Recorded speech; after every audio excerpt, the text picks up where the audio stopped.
برتر تہذیب کی غلامی کے احساس میں سیکھی جاتی ہے۔ چنانچہ زبان کے ساتھ مغربی تہذیب اپنے بیشتر لوازمات سمیت در آئی تھی۔ سلام کی جگہ ہیلو ہائے، لباس میں جینز شرٹ، انگریزی میوزک اور فلمیں وغیرہ زندگی کا لازمہ تھے۔ تاہم آسمہ خاندانی طور پر نو دولتی پس منظر کی نہیں بلکہ خاندانی رئیس تھی، اس لیے کم از کم ظاہر کی حد تک ایک درجے کی تہذیب و شرافت، بڑوں کا ادب لحاظ اور رکھ رکھاؤ پایا جاتا تھا۔ اسی لیے میں نے اس دوستی کو گوارا کر لیا تھا کہ شاید لیلا کی صحبت سے آسمہ بہتر ہو جائے۔ لیلا سے اس کی دوستی کالج کے زمانے میں ہوئی۔ معلوم نہیں دونوں کے مزاج اور کیمسٹری میں کیا چیز مشترک تھی کہ پس منظر کے اعتبار سے کافی مختلف ہونے کے باوجود کالج کی رفاقت عمر بھر کی دوستی میں بدل گئی۔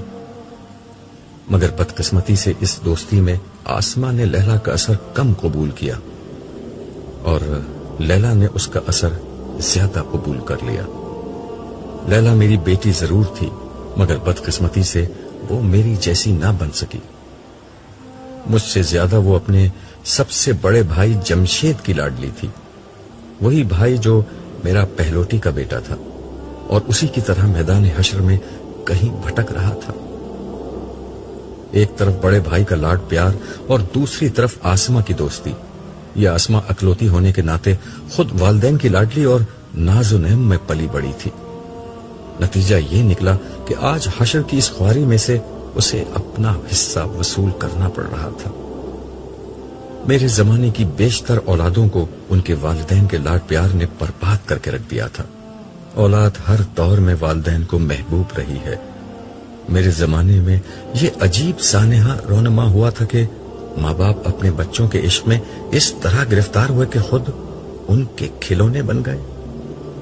شاید یہ کم بچوں کا اثر تھا۔ پہلے ہر گھر میں 8-10 بچے ہوتے تھے، اس لیے والدین ایک حد سے زیادہ بچوں پر توجہ نہیں دیتے تھے۔ مگر میرے زمانے میں والدین کے 2-3 ہی بچے ہوتے تھے اور ان کی زندگی کا واحد مقصد یہی بن گیا تھا کہ اولاد کے لیے سارے جہاں کی خوشیاں سمیٹ کر لاتے۔ وہ ان کے ناز نخرے اٹھاتے، ان کی تربیت کے لیے ان پر سختی کرنے کو برا سمجھتے، ان کی ہر خواہش پوری کرنے کو اپنا مقصد بنا لیتے، ان کو بہترین تعلیم دلوانے کے لیے اپنا سب کچھ لٹا دیتے، یہاں تک کہ ان کے بہتر مستقبل کی خاطر ان کو دوسرے ملکوں میں تعلیم کے لیے بھیج دیتے، اور آخرکار یہ بچے بوڑھے والدین کو چھوڑ کر ترقی یافتہ ممالک میں سیٹ ہو جاتے۔ یہ نہ بھی ہو تب بھی نئی زندگی میں ماں باپ کا کردار بہت محدود تھا، لیکن ماں باپ اس سب کے باوجود بہت خوش تھے۔ والدین کے نزدیک دین کی بنیادوں سے بچوں کو واقف کرانے سے زیادہ اہم یہ تھا کہ بچوں کو منہ ٹیڑھا کر کے انگریزی بولنا سکھا دیں۔ ایمان و اخلاق کی تعلیم دینے سے زیادہ ضروری یہ تھا کہ انتہائی مہنگے تعلیمی اداروں میں اعلیٰ تعلیم دلوا دیں۔ خدا کی سچی محبت، اس کے بندوں سے محبت اور خلق کے خدا کی خیر خواہی کے بجائے اپنے والدین سے مفاد پرستی کی تعلیم حاصل کرتے۔ بچوں کو خاندان کے بزرگوں کے بجائے ٹی وی کی تربیت گاہ کے حوالے کیا جاتا، جہاں تہذیب و شرافت اور اخلاق و شائستگی کے بجائے خواہش پرستی اور مادیت پسندی کا ایک نیا سبق ہر روز پڑھایا جاتا۔ آخرت کی کامیابی کے بجائے دنیا اور اس کی کامیابی کو اہم ترین مقصد بنا کر پیش کیا جاتا تھا۔ خدا، دین اور آخرت بس رسمی سی باتیں تھیں۔ دینداری کی آخری حد یہ تھی کہ کسی مولوی صاحب کے ذریعے سے بچے کو قرآن مجید ناظرہ پڑھوا دیا جاتا۔ رہا اس کا مفہوم تو نہ وہ مولوی صاحب کو معلوم تھا، نہ والدین کو، اور نہ کبھی بچوں ہی کو معلوم ہو پاتا۔ یہ لوگ کبھی سمجھ کر پڑھ لیتے تو انہیں معلوم ہو جاتا کہ قرآن دنیا کی فلاح کے ذکر سے اتنا ہی خالی ہے جتنا ان کی زندگیاں آخرت کے تذکرے سے۔ اس کا سبب پچھلی دنیا میں کسی کی سمجھ میں آیا ہو یا نہیں، آج بالکل واضح تھا۔ جو دنیا میں گزاری وہ تو زندگی تھی ہی نہیں، وہ تو محض امتحان کا پرچہ تھا یا راہ چلتے مسافر کا کسی سرائے میں گزارا ہوا ایک پہر۔ زندگی تو یہ تھی جو کبھی ختم نہ ہونے والی ایک انتہائی تلخ حقیقت بن کر آج سامنے آ کھڑی ہوئی تھی۔ ہم ذرا قریب پہنچے تو آسماں کی نظر مجھ پر پڑی۔ اس نے لیلا کو ٹھوکا دیا۔ لیلا نے گھٹنوں سے سر اٹھایا، اس کی نظر میری نظر سے چار ہوئی۔ ان آنکھوں میں ایسی بے بسی، وحشت اور دکھ تھا کہ میرا دل کٹ کر رہ گیا۔ وہ اٹھی، بھاگ کر مجھ سے لپٹ گئی اور پوری قوت سے رونے لگی۔ اس کی زبان سے ابو ابو کے سوا کچھ اور نہیں نکل رہا تھا۔ میں بڑی مشکل سے خود پر ضبط کر رہا تھا۔ مجھے محسوس ہوا کہ یہ اگر روتی رہی تو کہیں میرے ضبط کا بند بھی میرا ساتھ نہ چھوڑ دے۔ میں نے اس کے سر پر ہاتھ پھیر کر کہا، بیٹا چپ ہو جا، میں نے تجھے بہت سمجھایا تھا نا، اس دن کے لیے جینا سیکھو، دنیا سوائے ایک فریب کے اور کچھ نہیں۔ ہاں آپ ٹھیک کہتے تھے، مگر میری آنکھوں پر پٹی بندھی ہوئی تھی۔ یہ کہتے ہوئے اس کی سسکیوں کی آواز اور بلند ہو گئی۔ وہ میرے سینے سے لگی ہوئی تھی اور میری نظروں کے سامنے سے اس کی پیدائش، بچپن، لڑکپن، جوانی اور زندگی بھر کے تمام مراحل کی تصویریں گزر رہی تھیں۔ کبھی بستر پر پڑی ہوئی وہ گڑیا جس کے رونے سے میں بے چین ہو جایا کرتا تھا، کبھی فراک پہنی ہوئی وہ پری جس کی ایک ایک ادا پر میں جان نثار کرتا تھا، کبھی اسکول کے یونیفارم میں بیگ لٹکائے وہ معصوم سی کلی، کبھی کالج کے یونیفارم میں پھولوں جیسی وہ بچی، اور کبھی شادی کے جوڑے میں سجی میرے دل کا وہ ٹکڑا جو اس وقت سراپا حسرت و یاس کی صورت بنے میرے سینے سے لگی تڑپ رہی تھی۔ مجھے لگا جیسے میرا دل پھٹ جائے گا۔ میں نے اسے بازوؤں سے پکڑ کر خود سے دور کر دیا اور اپنا سر پکڑ کر کھڑا ہو گیا۔ لیلا سسکتی ہوئی آواز میں بولی، مجھے اپنے گھر والوں میں سے یہاں اور کوئی نہیں ملا، نہ شوہر، نہ بچے، نہ آپ لوگوں میں سے کوئی ملا سوائے بھیا کے۔ ان کی حالت بہت خراب ہے ابو، وہ بہت بے قراری سے آپ کو ڈھونڈ رہے ہیں، انہیں بس آپ ہی سے امید ہے۔ میں نے لیلا کی طرف دیکھ کر کہا، اس احمق نے دنیا میں بھی غلط امیدیں باندھی تھی اور اب بھی غلط امید باندھ رہا ہے۔ دنیا میں اسے اپنے کاروبار، بیوی اور بچوں سے ساری امیدیں تھیں، اس کا نتیجہ وہ اب بھگت رہا ہے، اور اب وہ مجھ سے امید لگا رہا ہے، حالانکہ میں کچھ بھی نہیں کر سکتا۔ اتنے میں آسماں بھی ہمارے قریب آ کر کھڑی ہو چکی تھی۔ میری آخری بات سن کر وہ بولی، انکل مجھے تو ساری امید آپ سے تھی، لیکن اب آپ بھی نا امید کر رہے ہیں۔ تمہیں یاد ہے آسماں، جب تم لیلا کے ساتھ پہلی دفعہ میرے گھر آئی تھی تو میں نے تم سے کیا کہا تھا؟ مجھے یاد ہے ابو، آپ نے اس سے کیا کہا تھا؟ آسماں کی جگہ لیلا نے جواب دیا۔ آپ نے کہا تھا کہ بیٹا تم میری بیٹی کی سہیلی ہو، دیکھو ایسی سہیلی بننا جو جنت میں بھی اس کے ساتھ رہے، ایسا نہ ہو کہ تم دونوں خدا کو ناراض کر دو اور کسی بری جگہ تم دونوں کو ساتھ رہنا پڑے، ایسا نہ ہو کہ قیامت کے دن تم دونوں ایک دوسرے کو الزام دو کہ تمہاری دوستی نے مجھے برباد کر دیا۔ آخری جملہ کہتے ہوئے لیلا پھر رونے لگی، اس کے ساتھ آسماں بھی سسکیاں بھرنے لگی۔ میں نے گردن گھما کر صالح کو دیکھا جو اس عرصے میں خاموش کھڑا ہوا تھا۔ میرا خیال تھا کہ شاید وہ کوئی امید افزا بات کہہ سکے۔ مجھے اپنی طرف متوجہ دیکھ کر وہ کہنے لگا، عبداللہ ویسے تو ہر فرد کا معاملہ صرف اللہ تعالیٰ کے ہاتھ میں ہے۔ انسان کا عمل اگر رائی کے دانے کے برابر تھا تب بھی اس کے نامہ اعمال میں موجود ہوگا۔ ہر عمل کو آج پرکھا جائے گا، نیت، اسباب، محرکات، حالات، عمل اور اس کے نتائج، ایک ایک چیز کی جانچ ہوگی۔ فرشتے، در و دیوار، اعضاء، ہر چیز گواہ بن جائے گی، یہاں تک کہ یہ بالکل متعین ہو جائے گا کہ ہر اچھا برا عمل کس جزا یا سزا کا مستحق ہے۔ نیکی کا بدلہ 10 سے 700 گنا تک، صبر اور نصرت دین کے لیے کیے گئے کاموں کا بدلہ بے حد و حساب دیا جائے گا، جبکہ بدی کا بدلہ اتنا ہی دیا جائے گا جتنی بدی کی ہوگی۔ البتہ شرک، قتل، زنا جیسے جرائم اگر نامہ اعمال میں آ گئے تو انسان کو تباہ کر دیں گے۔ جبکہ مال یتیم کھانا، وراثت کا مال ہڑپ کرنا، تہمت لگانا وغیرہ جرائم اتنے خطرناک ہیں کہ ساری نیکیوں کو کھا کر انسان کو جہنم میں پہنچا سکتے ہیں۔ یہ سزا جزا کے عمومی ضابطے ہیں، ان کی بنیاد پر اللہ تعالیٰ عدل کے ساتھ فیصلہ کریں گے، اور یقین رکھو کہ کسی پر رائی کے دانے کے برابر ظلم نہیں ہوگا۔ تمہاری اولاد کے حوالے سے واحد امید افزا بات جو میں تمہیں پہلے ہی بتا چکا ہوں وہ یہ ہے کہ تمہارے جیسے سابقین کے علاوہ آج کے دن حساب کتاب کے ذریعے سے سچے اہل ایمان کی نجات کا معاملہ جلد یا بدیر ہو جائے گا۔ البتہ تم اپنی اولاد کو مجھ سے بہتر جانتے ہو کہ ان کی نجات کا امکان کتنا ہے۔ مجھے زیادہ پریشانی اپنے بیٹے کی ہے، میں نے جواب دیا۔ اس جواب میں میرے سارے اندازے امیدیں اور اندیشے جمع تھے۔ میں نے مزید تبصرہ کیا، اسے پیسے کمانے، گاڑی، بنگلے اور دولت مند بننے کا بہت شوق تھا۔ یہ شوق جس کو لگ جائے اسے کسی بھی برے حال میں پہنچا سکتا ہے۔ اس کے بعد اکثر لوگ حلال اور حرام اور اچھے برے کی تمیز کھو بیٹھتے ہیں۔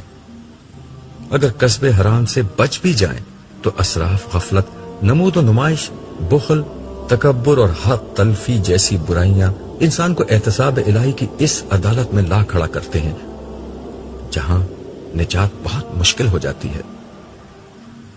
میری اس بات کا جواب غیر متوقع طور پر آسما نے دیا۔ یہ ساری باتیں لیلا مجھے بتاتی تھی، اس نے آپ کی کتابیں بھی مجھے پڑھنے کے لیے دی تھیں، مگر مجھے اردو پڑھنی نہیں آتی تھی۔ میری بدقسمتی کہ میری ساری زندگی غفلت، دنیا پرستی، فیشن، نمود و نمائش، اسراف اور تکبر میں گزر گئی۔ مجھ پر حسین نظر آنے کا خط سوار تھا۔ میں نے لاکھوں روپے زیور، کپڑوں اور کاسمیٹکس میں برباد کر دیے، مگر غریبوں پر میں کبھی کچھ نہ خرچ کر سکی۔ کبھی کیا بھی تو اس کو بہت بڑا احسان سمجھا، حالانکہ اللہ نے ہمیں بہت مال و دولت عطا کیا تھا۔ یہی نہیں، مجھے جب غصہ آتا تھا تو میں بے دریغ اسے کمزور لوگوں پر اتارتی تھی۔ باحیا لباس پہننا میرے نزدیک غربت کی علامت تھی۔ چغلیاں، غیبت، عیب جوئی میرے لیے معمولی باتیں تھیں۔ یہ معمولی باتیں آج اتنا بڑا روگ بن جائیں گی، مجھے نہیں معلوم تھا۔ یہ کہہ کر ایک دفعہ پھر وہ پھوٹ پھوٹ کر رونے لگی۔ لیلا افسردہ لہجے میں بولی، اس کے امی ابو بہت برے حال میں ہم سے ملے ہیں، ان کے ساتھ پتہ نہیں کیا ہوگا۔ پھر وہ مجھے دیکھ کر بولی، ابو میرے ساتھ کیا ہوگا؟ یہ کہتے ہوئے اس کی آنکھوں سے آنسو جاری تھے۔ بیٹا انتظار کرو، امید یہ ہے کہ اب زیادہ دیر نہ گزرے گی کہ حساب کتاب شروع ہو جائے گا۔ اس وقت مجھے اللہ کی رحمت سے امید ہے کہ اتنی سختی اٹھانے کے بعد وہ تمہارے وہ گناہ معاف کر دے گا جو تم نے دنیا میں معمولی سمجھ کر کیے تھے۔ کاش ابو میں آپ کا راستہ اختیار کر لیتی۔ آپ نے مجھے بہت سمجھایا تھا کہ ایمان زبان سے کلمہ پڑھ لینے کا نام نہیں، خدا کی ہستی کو اپنی زندگی بنا لینے کا نام ہے۔ رسمی عبادت خدا کو مطلوب نہیں، اسے قلب کی دینداری چاہیے، اسے چند بے روح سجدوں کی ضرورت نہیں، ایک سچا خدا پرست بننا چاہیے۔ ایمان میری زندگی میں تو تھا، مگر وہ میری شخصیت کا احاطہ نہ کر سکا۔ میں نے آپ کے کہنے سے نمازیں تو پڑھی، مگر خدا کی یاد میری زندگی نہیں بن سکی۔ میں نے روزے تو رکھے، مگر مجھ میں سچا تقوی پیدا نہیں ہو سکا۔ زیادہ سے زیادہ مجھے 50 برس وہ سب کرنا پڑتا۔ یہاں تو صدیاں گزر گئی ہیں اس گرمی اور سختی میں پریشان گھومتے گھومتے۔ لیلا کی بات سن کر آسما نے اس کے کندھے پر ہاتھ رکھ کر سسکتے ہوئے کہا، بہن تم مجھ سے تو بہتر ہو، میں نے تو زندگی میں نماز روزہ کچھ نہیں کیا۔ اخلاقی گناہ، نمود و نمائش، اسراف، تکبر اور حق تلفی وغیرہ اس کے علاوہ ہیں۔ میرا کیا ہوگا؟ مجھے تو سوائے جہنم کے کوئی انجام نظر نہیں آتا۔ یہ کہہ کر وہ چیخ چیخ کر رونے لگی۔ ان دونوں کی باتوں سے میرا دل کٹ رہا تھا۔ مجھ میں اب مزید ان کے ساتھ رہنے کی ہمت نہیں رہی تھی۔ صالح کو میری حالت کا اندازہ ہو چکا تھا۔ اس نے ان دونوں سے مخاطب ہو کر کہا، عبداللہ کو اب یہاں سے رخصت ہونا ہوگا۔ آپ دونوں یہاں بیٹھ کر اللہ تعالیٰ کے فیصلے کا انتظار کیجیے۔ زیادہ دیر نہ گزرے گی کہ حساب کتاب شروع ہو جائے گا۔ یہ کہہ کر وہ میرا ہاتھ پکڑ کر مجھے آگے لے گیا۔ میں چاہتا تھا کہ جاتے جاتے لیلا کو تسلی دے دوں۔ میں پیچھے مڑا تو یہ دیکھ کر حیران رہ گیا کہ پیچھے کا منظر بدل گیا ہے۔ ہم کسی اور جگہ کھڑے تھے۔ مجھے ذرا تیزی سے تمہیں وہاں سے ہٹانا پڑا، وگرنہ تمہیں اور دکھ ہوتا۔ کیا تم اپنے بیٹے سے ملنا چاہو گے؟ نہیں، میں مزید کچھ دیکھنے کی طاقت نہیں رکھتا، میں نے دو ٹوک جواب دیا۔ میرا دل افسردگی کے گہرے سمندر میں ڈوب چکا تھا۔ میرا بس نہیں چل رہا تھا کہ میں کسی طرح واپس دنیا میں لوٹوں اور لیلا کی اصلاح کو زندگی کا سب سے بڑا مقصد بنا لوں۔ مجھے احساس ہوا کہ اب یہ ممکن نہیں۔ پھر اندیشے کے ایک زہریلے سانپ نے میرے سامنے سر اٹھایا۔ میں نے سالے سے کہا، سالے، کہیں لیلا کے اس حال میں میرا قصور تو نہیں؟ کہیں میں تو اس کا ذمہ دار نہیں؟ نہیں، ایسا نہیں ہے۔ دیکھو، اولاد تو نوح علیہ السلام جیسے پیغمبر کی بھی گرفت میں آئی ہے، مگر ذمہ داری ان کی نہیں تھی۔ انسان کا فریضہ صرف صحیح بات دوسروں تک پہنچانا ہے۔ قبول کرنے نہ کرنے کا فیصلہ ہمیشہ دوسرے کرتے ہیں۔ تمہاری بیٹی لیلا نے اپنے فیصلے خود کیے تھے، لیکن تم اس کی تکلیف کے ذمہ دار نہیں ہو۔ مجھے لگا جیسے مجھ پر سے ایک بوجھ اتر گیا ہے، مگر اگلے ہی لمحے مجھ پر ایک دہشت ناک انکشاف ہوا۔